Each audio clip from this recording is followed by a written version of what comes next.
औज़ुबिल्लाहिमिनश्शैतानिर्रजीम बिस्मिल्लाहिर्रहमानिर्रहीम अल्हम्दुलिल्लाहि रब्बिल आलमीन। आज के इस वीडियो में हम सूरह अल फातिहा की 1 नंबर की आयत को हम देखेंगे कि इस 1 नंबर की आयत में अल्लाह ताला ने हमारी याद दहानी के लिए क्या बातें बयान की है। अगर हम देखें, इस पूरी कायनात को, इस पूरी दुनिया को बनाने वाली कोई ज़ात है तो सिर्फ़ और सिर्फ अल्लाह की ज़ात है। अल्लाह के अलावा कोई नहीं है कि जो इस कायनात का मालिक हो। मालिक, खालिक, रब, पूरी कायनात को चलाने वाला सिर्फ़ और सिर्फ अल्लाह है। यहाँ पर देखिए कि पहली आयत में अल्लाह ने बयान फरमाया कि तमाम तारीफ़ें, जो हम्द है, वो अल्लाह रब्बुल आलमीन के लिए है, जो पूरी कायनात का मालिक है। रब्बुल आलमीन है, पूरी कायनात को पालने वाला है। अब आप देखें कि इस आयत में जो हमको पता चलता है कि इस कायनात का जो रब है वो सिर्फ़ और सिर्फ अल्लाह है, अल्लाह के अलावा कोई नहीं। जो करोड़ों लोग इस दुनिया में बसते हैं, जिन्होंने अपने दिलों से रब बना रखे हैं, अपने खुदा बना रखे हैं, अपने जैसों को खुदा बना रखा है, बुद्ध बना रखे हैं, ये इनकी मनगढ़ंत बातें हैं। असल में इस पूरी कायनात का जो रब है वो सिर्फ़ और सिर्फ अल्लाह है। अब देखिए कि जो पहली आयत में अल्लाह ने कहा कि तमाम शुक्र, तमाम तारीफ़ें जो है वो सिर्फ़ और सिर्फ अल्लाह के लिए। अल्हम्दु, तमाम तारीफ़ें, तमाम हम्द जो है ना, वो अल्लाह के लिए, अल्लाह रब्बुल आलमीन के लिए। अब इस चीज़ पर, जो इस आयत से हटकर अगर मैं आपसे बात करूं कि फिर हम उस रब को पहचाने कैसे, तो सबसे आसान तरीका है उस रब को पहचानने का। अगर किसी को पता करना है कि असल दीन क्या है, अल्लाह का दीन क्या है, हमारा तो अकीदा ये है कि इस्लाम सच्चा दीन है, ये तो हम इस पर ईमान रखते हैं, कुरान पर ईमान रखते हैं। लेकिन एक आम आदमी जो इस्लाम को नहीं मानता, तो वो कैसे पता चलाए कि उसको कौन सा दिन हक है। अगर वो इस वीडियो को देख रहा है तो सबसे आसान तरीका ये है कि कुरान को पढ़ा जाए। अगर कोई शख्स कुरान को मुकम्मल तौर पर पढ़ ले तो वो ज़रूर जान लेगा कि उसका रब कौन है। तो तमाम तारीफ़ें, तमाम हम्द जो है, तमाम शुक्र जो है, तमाम चीज़ें अल्लाह के लिए, तमाम तारीफ़, तमाम शुक्र सिर्फ और सिर्फ अल्लाह के लिए, जो रब्बुल आलमीन है। अब आप देखिए, जो इतना बड़ा ताकत वाला रब है, तो आयत नंबर 2 में अल्लाह ने बयान फरमाया अर्रहमानिर रहीम, जो बहुत मेहरबान, रहम करने वाला है। यानी उसकी सिफत ये है कि वो बहुत मेहरबान है, बहुत रहम करने वाला है। अब आप देखिए कि रहम और मेहरबान दोनों चीज़ें एक साथ यहाँ पर बयान की गई। अर्रहमानिर रहीम, बहुत मेहरबान, बहुत रहम करने वाला है।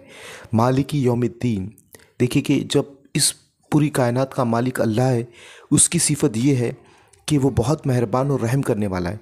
फिर आगे अल्लाह ने बयान फरमाया मालिक यौमिद्दीन, कि वो बदले के दिन का मालिक है।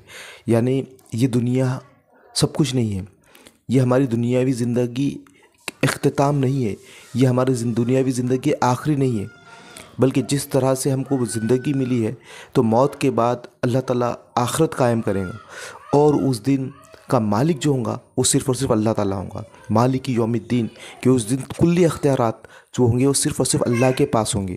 हम गौर करें, मालिक यौमिद्दीन, कि हम जो अकीदे बना रखे, लोग ये समझते हैं कि दुनिया की ज़िंदगी हमारी ज़िंदगी का इख्तिताम है। नहीं, बल्कि मौत के बाद हमारी असल ज़िंदगी शुरू होने वाली है। मालिक यौमिद्दीन, अल्लाह बदले के दिन का मालिक है।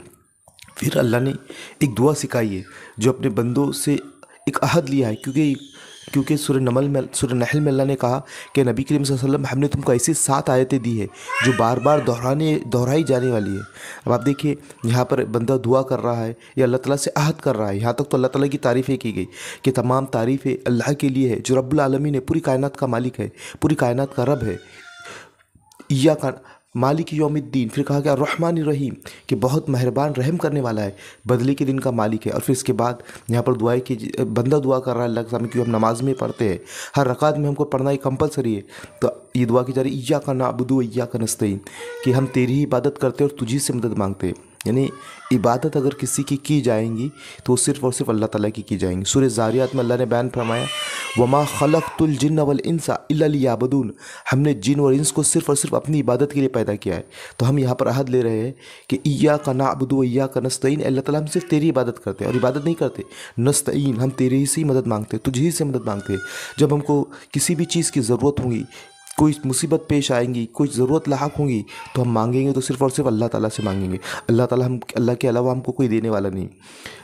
इहदिनस सिरातल मुस्तकीम, फिर हम इसके बाद अल्लाह से रास्ता मांग रहे, इहदिनस सिरातल मुस्तकीम, कि अल्लाह ताला हमको सीधा रास्ता चला। बहुत दुनिया में रास्ते जनाब, और हर रास्ता गलत है, सिर्फ़ और सिर्फ एक रास्ता सही है, और वो अल्लाह का रास्ता, कुरान का रास्ता है।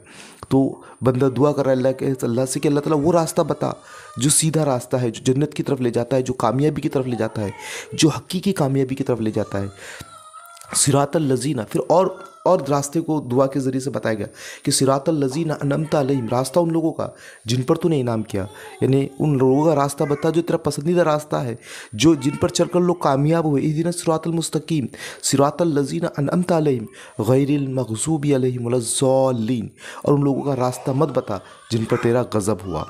तो ये सूरह फातिहा थी, जहाँ पर इब्तिदाई आयतों में हमने अल्लाह की तारीफ़ की, अल्लाह की तारीफ़ की कि तमाम तारीफ़ अल्लाह के लिए, वो रब्बुल आलमीन है, बहुत मेहरबान रहम करने वाला है। फिर एक आयत जो हमको बहुत बहुत सोचने पर मजबूर करती है कि वो रब जो मेहरबान है, रहम करने वाला है, उसकी सिफत ये है, और ये कि वो मालिक यौमिद्दीन है, कि वो बदले के दिन का मालिक है। या फिर हमने वह अहद किया कि अल्लाह हम तेरी इबादत करेंगे। अब यानी अब जब हम बार बार अहद कर रहे हैं तो हमें सिर्फ़ और सिर्फ अल्लाह की इबादत करना है, और यकीन जाने कि अल्लाह की इबादत के बगैर कोई इंसान कामयाब नहीं हो सकता। इबादत के लायक जो ज़ात है वो सिर्फ़ अल्लाह की ज़ात है। इस कायनात के सैकड़ों खुदा नहीं, हम जैसे इंसान भी नहीं, बल्कि एक ही हकीकी रब है, और वो है अल्लाह। और आगे अल्लाह ने बयान फरमाया, हमने कहा कि अल्लाह हम मदद भी तुझी से मांगते हैं। जब हम अल्लाह की इबादत कर रहे हैं तो हमारी कौन है जो मदद करेगा, तो अल्लाह है, हम उससे मदद तलब करें। फिर आखिर में हमने अल्लाह से दुआ तलब की कि अल्लाह वो लोगों का रास्ता बता जिन पर तूने इनाम किया, और जब तूने इनाम किया तो और उन लोगों का रास्ता हमको मत बता जिन पर तेरा गज़ब हुआ। तो मैं अल्लाह ताला से दुआ करता हूँ कि अल्लाह ताला हमें कहने सुनने से ज़्यादा अमल की तौफीक अता फरमाए।